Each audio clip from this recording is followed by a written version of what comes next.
Hey, everybody. Thank you all for joining me. So, I'm going to tell you now, this is going to be maybe close to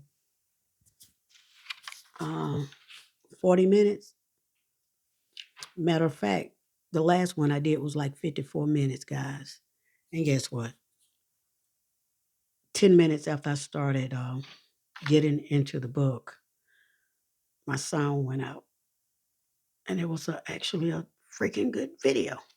But anyway, so I'm going to start off by introducing the book to you. News flash, everyone's a slave unless by Chief KALINAGO. So the last time the last video I did, I went into the preface and he was just talking about how he knew that there was more things taking place upon this earth and how he had been started his journey, and he started making videos for over 20 years, and how some of the brothers and the sisters had came against him while he's been here on this journey, and how he has a lot of passion for the people, and how his goal is to help the people see what has taken place on this earth, especially, towards the people of color. And he's no longer sees color like they taught us to see color, the hatred, the racism. He treats people on a equal balance. If their energy matches his, it doesn't matter what color you are. He treats, people with respect in that way. That's how I do it also. There are no more, for as I'm concerned, this racism thing is done got a little bit old. And I think we too old here to be keep it going, because that's just a program also. You got to raise your vibrational subconscious mind and way of thinking while you're here on this earth, guys. That's the only way you're going to win. That's the only way you're going to make it to what you call heaven. Even the Bible states something about your heaven on earth. Make this your heaven on earth. Some people actually, we're not going to go there because this is nothing dealing with the Bible. But he did say something about that. Let's see what Chief said about the Bible. Let's see. He said once everybody started coming up against him, and he only had like love for the people, he took some time to meditate on the reason why. What was the message I had to learn from the negative energies that I allowed into my positive realm of energy? The answer was clear as day. My purpose and my mission is not just freeing those who look like me, but it's to uplift the fallen humanity. I had an epiphany, the entire world is enslaved. The truth is, these demons ruling the world don't care what color one's skin. You could be purple, black, gray, yellow, white. All they care about is green, which is money and power. That's all. And that's facts that they care about. So he said they will sacrifice their own to achieve whatever agenda they need to fulfill. And I noticed that back in 2015. One of theirs was sacrificed when that son didn't go along with what's taking place on this earth. They have created an educational system and media platforms that teach people to hate each other because we are different. They're not like us. There are good, I'm saying that they not like us, not him. There are good and bad people in every so-called race, and I had to learn that the hard way. When those who look like me tried to destroy my life, with lies and propaganda, but my why in life is stronger than their hate for me. And that's why victory is mine. Goodwill always conquer evil.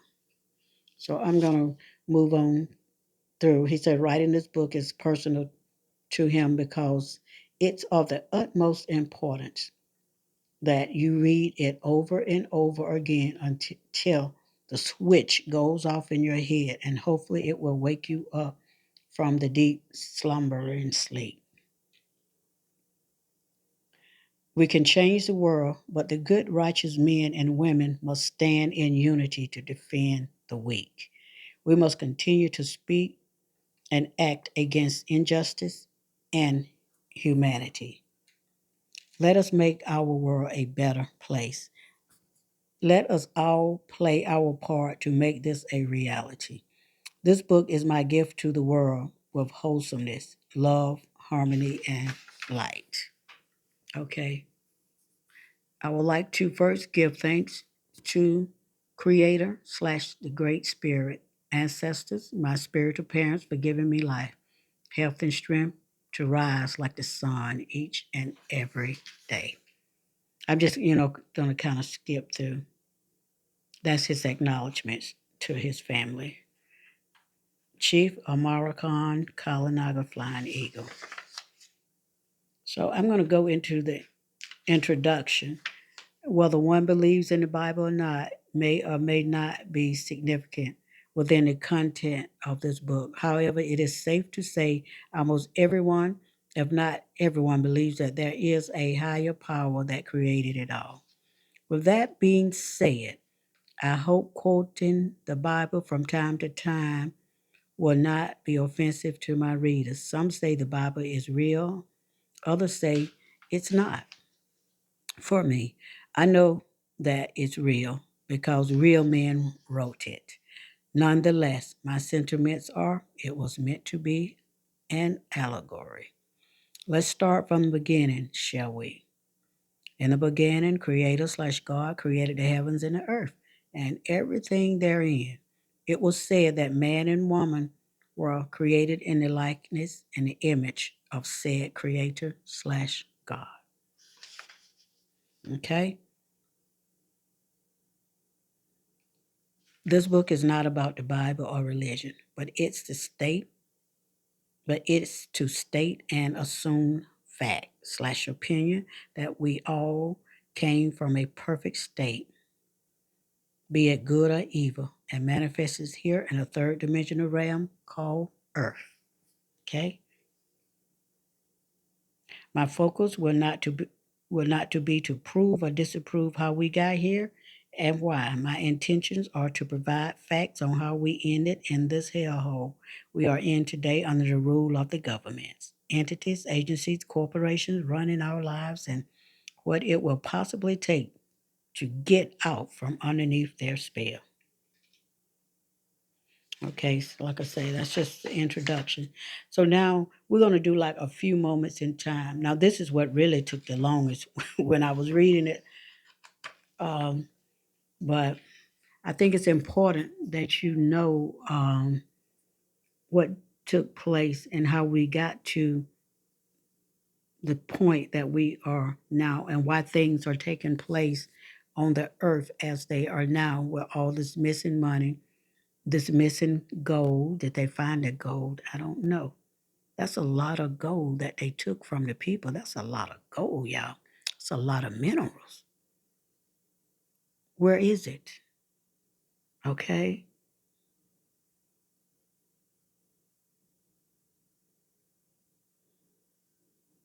So, in order to know how we as a people are in the current situation that we are in, we must first have a clear understanding of how we got here because the past shapes the future.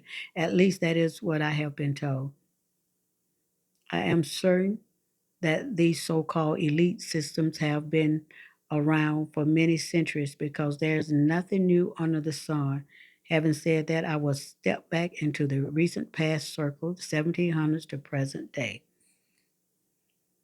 Okay, so we're going to do a few moments in time. I don't know if I'm going to read them all, if they are prevalent, which they are. So you're going to have to, kind of pick the book up. I'll read a few. Okay.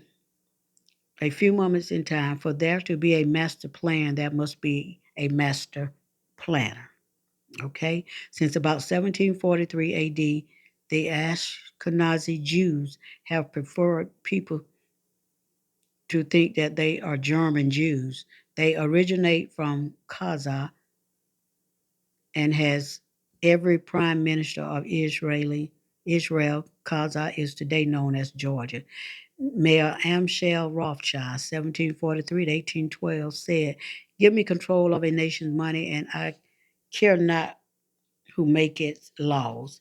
In 1770, Mayor Amschel Rothschild drew up plans. Okay, this is how it started, guys, for the creation of the Illuminati, and entrusted Ashkenazi Jew Adam Weishaupt, a crypto Jew who was outwardly Roman Catholic, with its organization and development. The Illuminati was to be based upon the teachings of the Talmud, that's a ancient old book, which is in turn the teachings of the rabbinical Jews.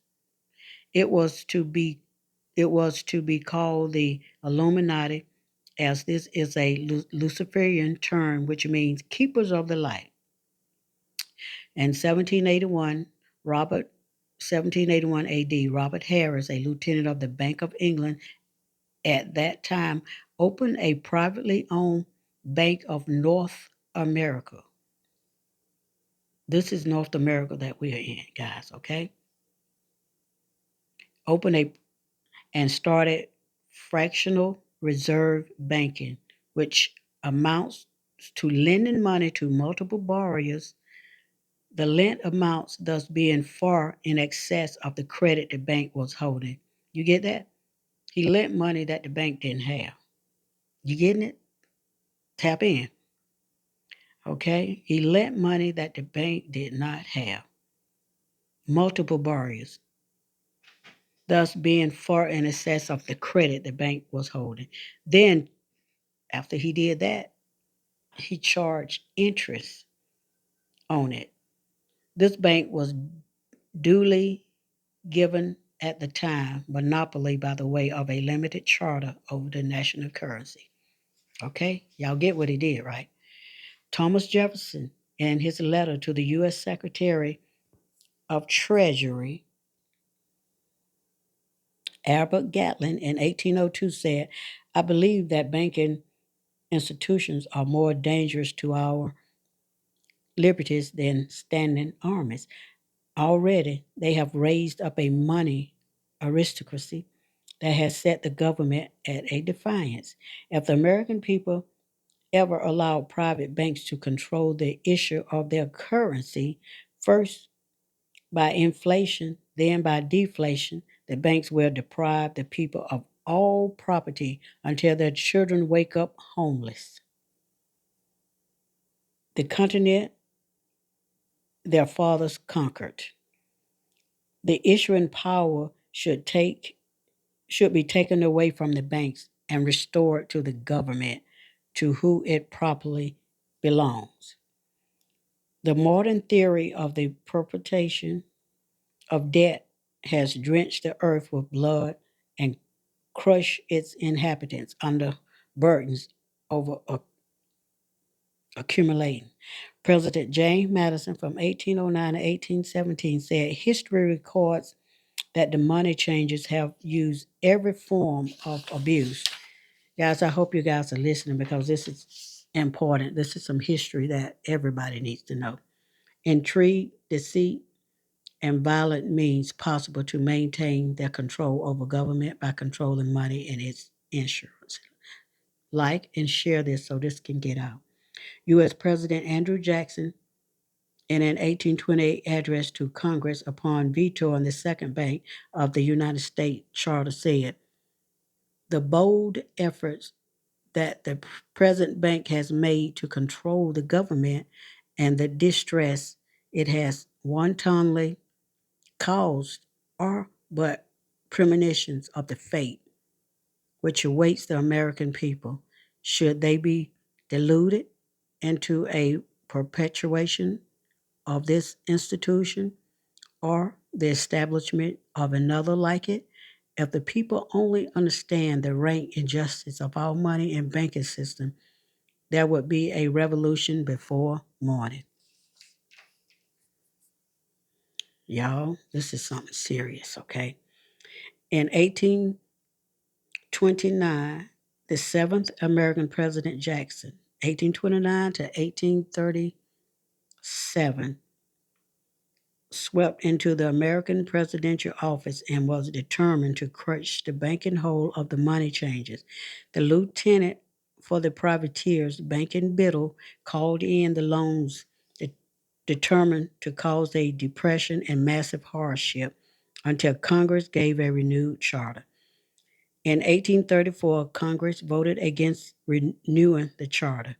In 1835, President Jackson finally paid all the United States government debt and survived an assassination attempt. You get that? 1835, the debt of the United States was paid off. Somehow or another, they got back in debt.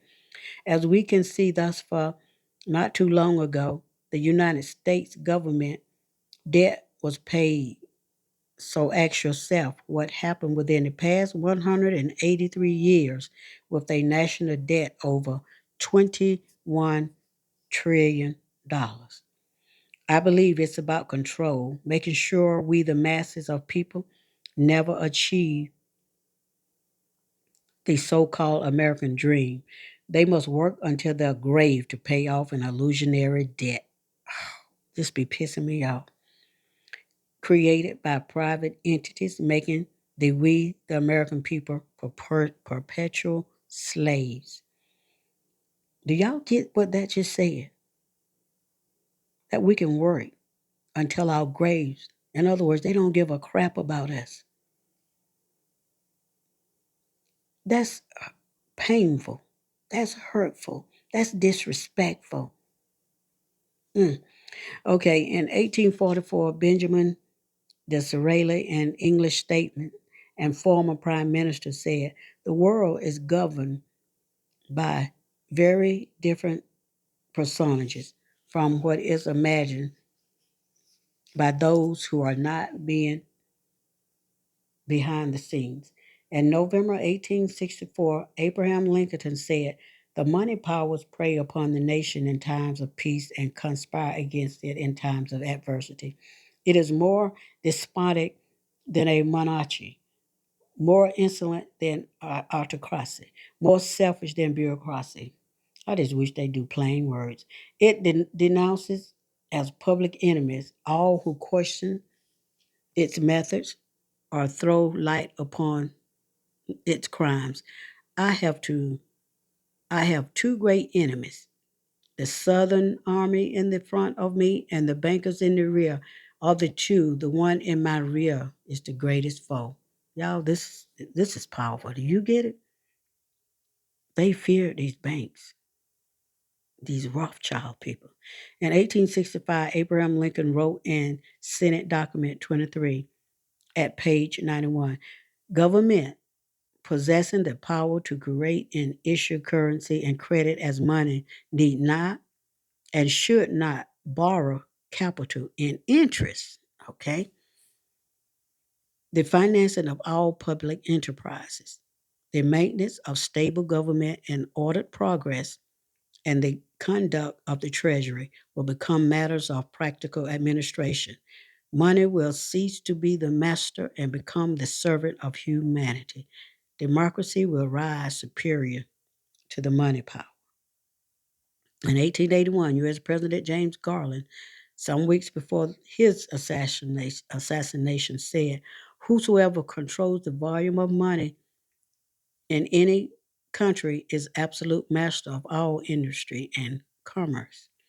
And when you realize that the entire system is very easily controlled one way or another by a few powerful men at the top, will not have to you will not have to be told how periods of inflation and depression originate. Y'all, they was knocking these presidents off because they knew some stuff. 1886 case law in Yick Woe versus Hopkins, 118 USC 356 SSCT 1061 parentheses 1886 parentheses May 10th, 1886 sovereignty itself is, of course, not subject to law, but it is the author and the source of law. Sovereignty, guys. That's what's taking place on this earth right now. 1907, April 26th, at the opening of Jamestown Exposition, Norfolk, Virginia, President Theodore Roosevelt said, I'm going to skim through it because it's kind of long. It's way too long. Do you want to know what he said? You have to I'm going to read a little bit, then you have to buy the book. We of this mighty Western Republic have to grapple with the dangers that spring from popular self-government tried on a scale incomparably vaster. Why they just can't talk plain than ever before in the history of mankind, and from abounding material prosperity greater also than anything which the world has hitherto seen. As regards the first set of dangers, it behooves us to remember that men can never escape being governed. You hear that? Either they must govern themselves or they must submit to being governed by others. If from lawlessness or fickleness, from folly or self indulgence, they refuse to govern themselves, then most assuredly in the end they will have to be governed from the outside. They can prevent the need of government from within only showing they possess the power of government within. Know thyself. Be strong. Rewap your mind. Rewap this your heart. A sovereign cannot make excuses for his failures. A sovereign must accept the responsibility for the exercise of power that inheres in him. And whereas is true in our republic, the people are sovereign, then the people must show a sober understanding and a sane and steadfast purpose if they are to preserve that orderly liberty upon which, as an foundation, every republic must rest. Okay, guys, when you listen to this video, listen to it in increments if you don't want to, stay on it this long, just until because you need all of these dates and all of these steps adds up to something to let you know what took place. The century-old warning of 26th American President Theodore Roosevelt, 1901 and 1909, fits us today. He said, the real menace is this invisible government, which like a giant octopus sprawls its slimy length over the city, state, and nation. It seizes in its long and powerful tentacles our executive office, our legislative bodies, our schools, our courts, our newspapers, and every agency created for the public. Protection, international bankers are the controllers of the life your offsprings will have. They write the political platforms, they use the leading men of private organizations and resort to every device to place in nominations for high public office only those candidates who will jump and say yes to the corrupt dictates of big businesses. Okay, guys, let me take a break. I need to get some water and turn the fan on. I'll be right back. Mm.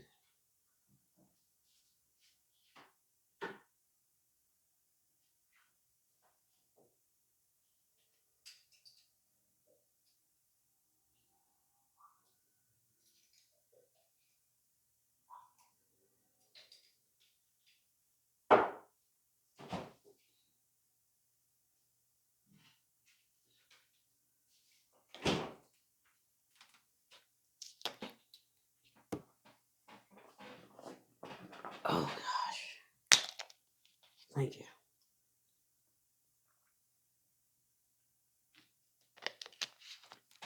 Okay.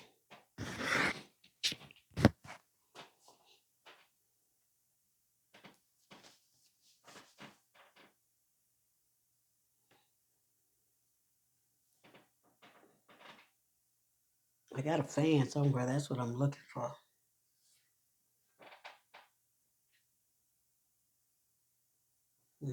I got to find it. Okay. In 1913, sorry about that. Thank you guys for waiting. In 1913, fractional banking was sneaked through the U.S. Congress by way of Federal Reserve Banking Act, whilst the majority of senators who had not sold their soul to the bankers' cartel were away at home for the family Christmas. As the bankers' cartel owned and controlled the major news media outlets, man's laws allowed the vested interests to effect their plan for WW1 in the absence of the public awareness. To increase profit and solidity, their hold over the masses in a bid to rally support to form the League of Nations.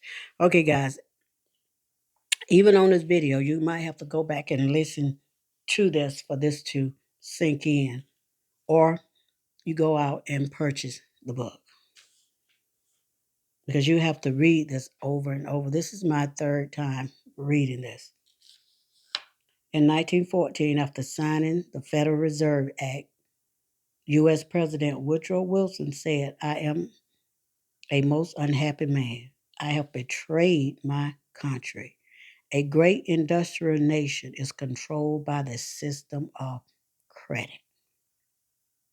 Our system of credit is concentrated.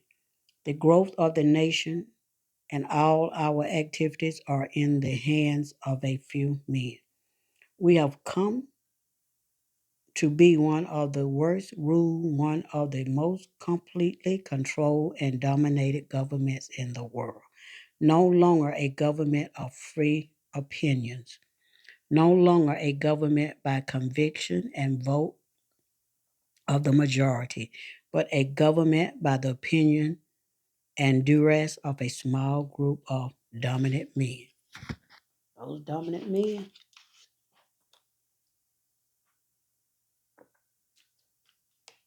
Okay. And 1917 and 1918, the Rothschilds slash J.P. Morgan, you've heard of J.P. Morgan team, financed the Russian Revolution and overthrew the Russian monarchy. In 1919, before his death, President Roosevelt warned the public. He said, these international bankers and Rockefeller Standard Oil interests control most newspapers because they tell them what to write and they tell them what not to write.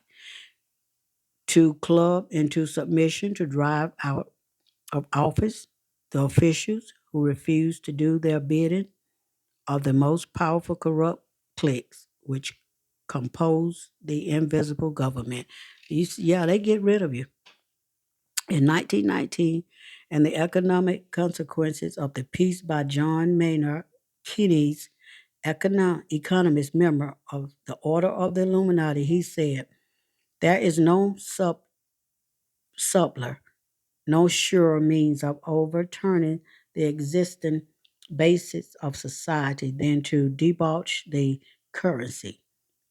The process engages all the hidden forces of economic laws on the side of destruction and does it in a manner which not one in a million is able to diagnose. Okay.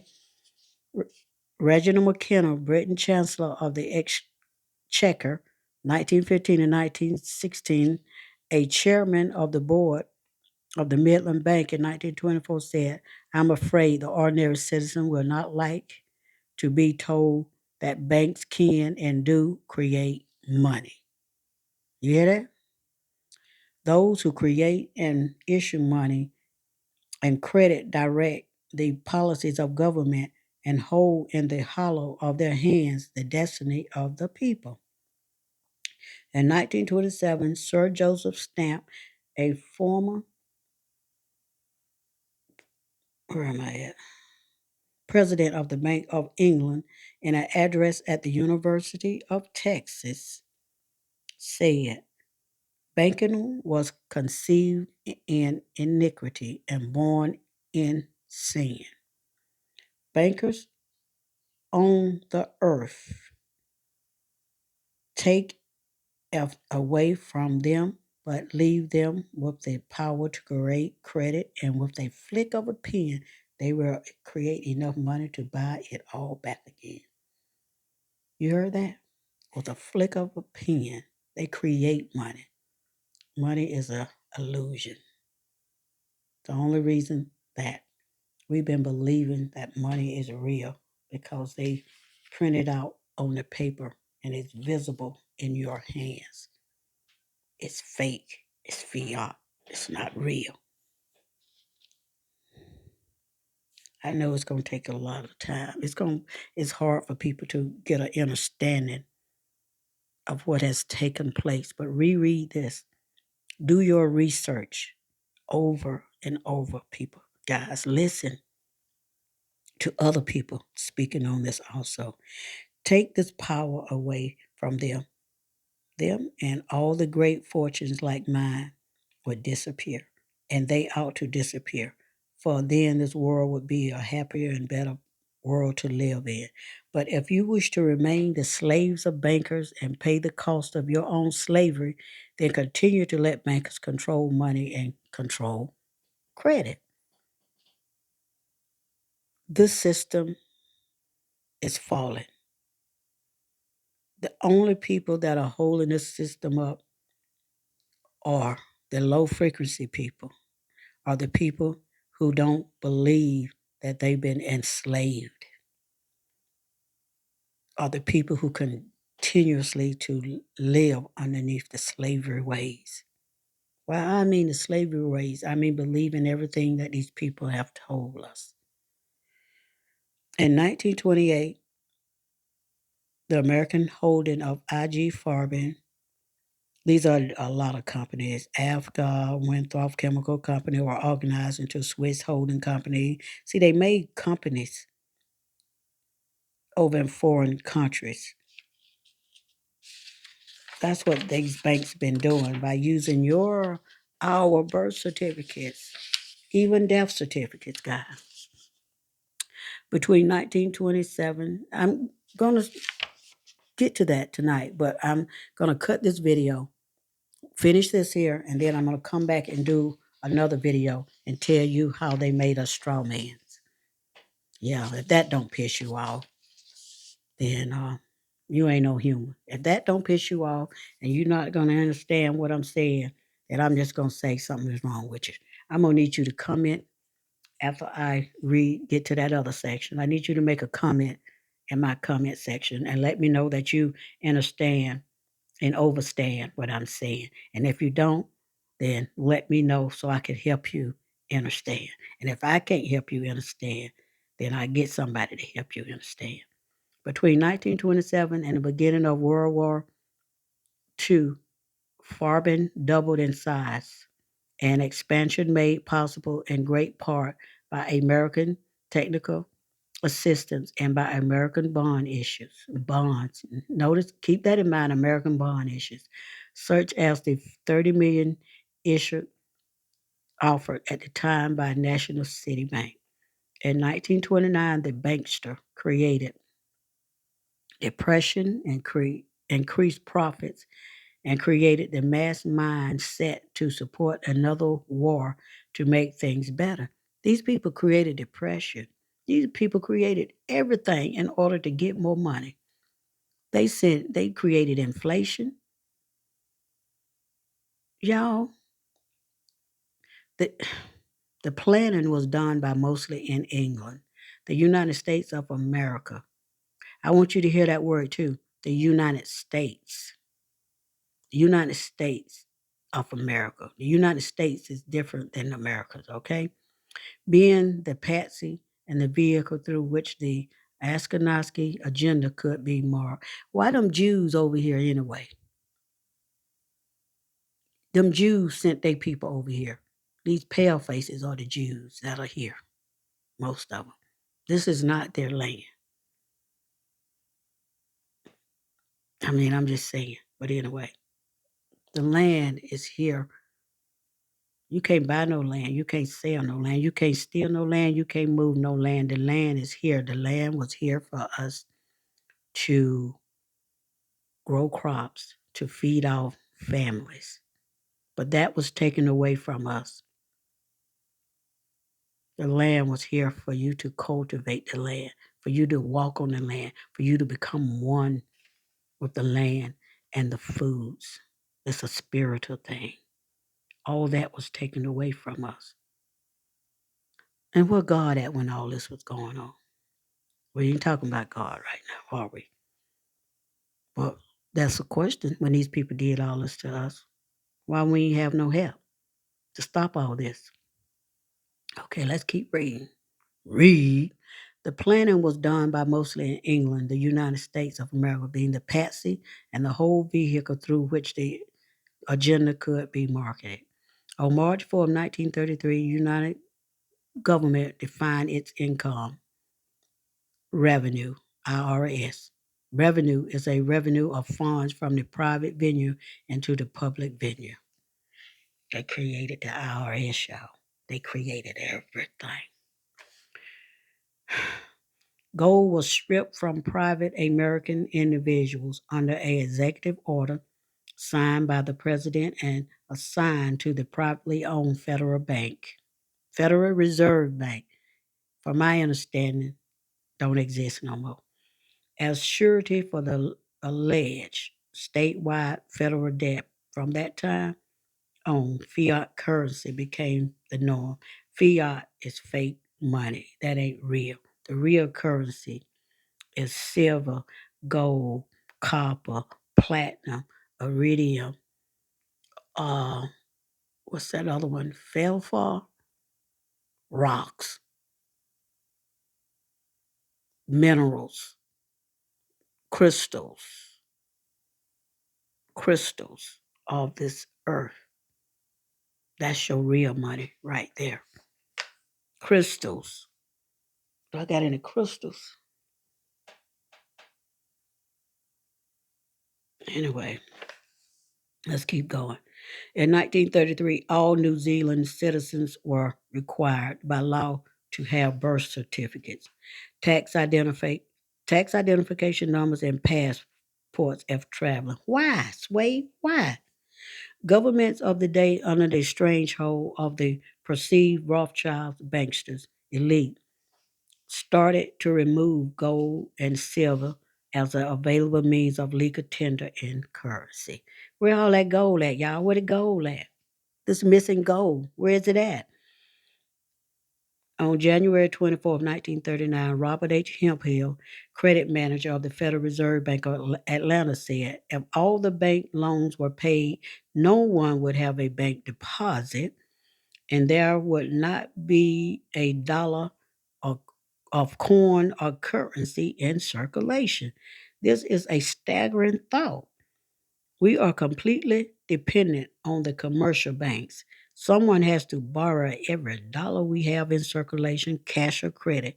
If the banks create synthetic money, fiat, we are prosperous. If not, we starve. Okay, he coming at that another way. We are absolutely without a permanent money system. Who invented money? The Rothschild. When one gets a complete grasp of the picture, the tragic absurdity of our hopelessness position is almost incredible. But there it is. It, the banking problem, is the most important subject intelligent person can investigate and reflect upon. It is so important that our present civilization may collapse unless it becomes widely understood and the defects remedies very soon. In 1939, at the start of World War II, Farbin, Farbin and had acquired a participation and managerial influence in some 580 other firms in over 500 foreign firms. The Farben Empire owned its own coal mines, its own electric power plants. You get it? Coal mine, electric power plants. There's something behind that too, guys. That's another bill. Iron and steel units, banks, research units, and numerous commercial enterprises. You see now what they saying? That daylight saving time, they're gonna leave it alone. Just let it be. Just just let the sun come up and the sun go down, whatever it do. Stop controlling time. Stop controlling this fake time. There were over 2,000 cartel agreements between Farben and foreign firms, including Standard Oil, I've heard of that, of New Jersey.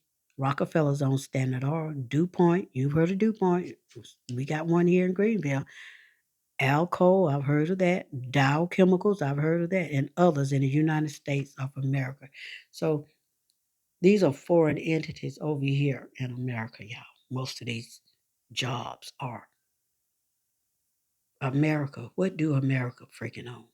In 1945, New Zealand Labour Party, led by Peter Fraser, passed its first Reserve Bank Act and nationalized New Zealand's central bank, and presumably in ignorance of the ulterior motives of the banksters, voted in favor of the formation of the United Nations.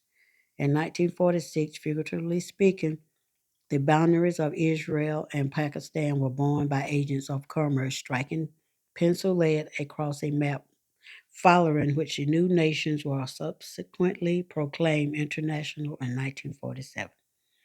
In 1948, Harvard University and others received many contracts from Rockefeller. You hear that? Foundation and other foundations to produce study papers on aspects of social engineer. I got a book in there that I found at the uh, thrift store. Uh, it's a book on social engineer. And what they have been doing was studying people, us, the AKA so-called black people, so-called Negroes, so-called Negro, so-called African American people. They've been studying us. That's why some of us, allegedly, some of us have been coming up, some of them have been coming up missing with missing body parts, organs. They've been studying us. They studied Henrietta Lacks. Go look that up. Her genes. I think they want to know why she overcame cancer or something to that effect. They want to know about her genes. They want to know about our genes. They want to know about who we are and what we are. But somebody know who we are and what we are. We're not like them. I say that. Okay. There are other books. The product entitled Silent Weapons for a Quiet War, an Introductory Population Programming Manual. Oh my God, y'all. You had wait a minute now, I missed that. Wait a minute now. Silent Weapons for a Quiet War, an Introductory Population Programming. You get that? Introductory Population Program Manual. So they out here watching everything that we do. Now, I put up a video about what was the name of that agency that the government that they control, that they have been spying on us. It's on my channel. I can't think of the name of that video, but you might want to go back and listen to that video also. Now, this was done at the Bilderberg Conference in 1952. Now, this took place in 1948. Harvard, where the elite goes. In 1952, the privately compiled Uniform Commercial Code was published, the principles of which became gradual enshrined virtually word for word into statutes throughout nations of the dwindling British Commonwealth. In 1954, the first published Bilderberg Conference was hosted by the late Prince Bernhard of Netherlands, former Nazi officer. World War II, wherein New Zealand was targeted to be conquered by warfare. Logistically, it was one of the countries which did not lend itself to profitable warfare. I'm almost ready to finish up with this one, guys. Now, Abraham Lincoln's speech is way too long, so I'm not gonna read it. But I will read one in 18. No, that was John F. Kennedy's speech back in 1961. So you can go Google that and check that speech out. And I'm going to go down here to this one, the short one. In 1963, in a speech to the United Nations, John F. Kennedy said, in short, we believe that all the world in Eastern and well as Western and Southern Africa, as well as Northern and old nation, as well as the new, that people, what's the new he's talking about? United States. That people must be free to choose their own future without discrimination or dictation, without coercion or subversion. On June 16, 1969, the Washington Post reported Israeli Prime Minister Golda Meir as saying, there were no such thing as Palestinians. When was there a independent Palestine, people with a Palestine state? It was either southern Syria before the First World War, and then it was a Palestine including Jordan. It was not as though there was a Palestinian people in Palestine, considering itself as a Palestine people. And we came and threw them out and took their country away. Joined them. They did not exist. Did you hear what he said? Did y'all hear what this man said? Go back and listen to that. In 1981, the New Zealand Family Court was structured, paving the way for the Children, Young Persons, and Their Families Act, 1989, wherein the state assumed commercial ownership of children. Oh, Lord. Families unaware that their children had now been classified as having dollar value in commerce, thus started to become designated as social services supervisors, receiving bonus payments per child. Y'all hear that?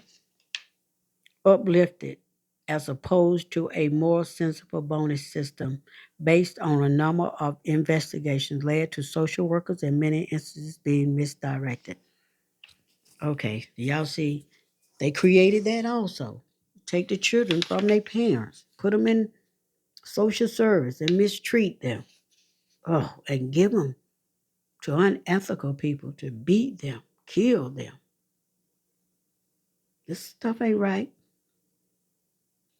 Okay, now let's go to June 1991 in Baden, Germany. David Rockefeller is reported as saying, we are grateful to the Washington Post, the New York Times, magazine, and other great publications whose directors have attended our meetings and respected their promises of discretion for almost 40 years. What y'all been doing? It would have been impossible for us to develop our plan for the world if we had been subjected to the light of publicity during those years. These people were paid to be quiet. But now the world is more sophisticated and prepared to march towards a world government. The supranational sovereignty of the intellectual elite and world bankers is surely preferable to the national auto determination practiced in past centuries. What these people hide. In 1992, George Herbert Walker Bush reportedly said to journalist Sarah McClendon, listen to this, what George Bush said. If the public we had knew what we had done, they would chase us down the streets and lynch us. Do you hear that? That's what George Herbert W. Bush said. October 3rd, 2001, Israeli Prime Minister Ariel Sharon said in Knesset. Every time we do something, you tell me America will do this and do that. I want to tell you something very clear. Don't worry about America pressure or Israel. We, the Jewish people, control America, and the Americans know it. Did y'all know that? If you did, this was just said in 2001, people. That was the Prime Minister, Ariel Sharon. Do you get it? Are you believing this? Get this book because this information in here will set you free. It will put you on the road to a free or you, and it'll give you a great understanding as to really what took place and how we have been enslaved in our mind and on paper. Allow me to reiterate once more in order to know where to go, what to do, who to hold responsible. We must first know the root of our problems. As you can see now, the entire world is enslaved by these so called elites and their systems. However, we the people allow them to enslave us because it's a voluntary system. So let's dive a little deeper into how we play a role, whether it is voluntary or involuntary, in enslavement of our lives. And most of us, we it was involuntary on our part. We didn't volunteer because we didn't know anything about it. Okay? So y'all, we getting into the juicy bit, but I'm gonna cut this video short because it's 51 minutes. And like I said, guys, you go back and you listen to this in increments and hit me up in the comments if you don't understand. But we're gonna get into the juicy stuff in my next one, okay? All right. Peace.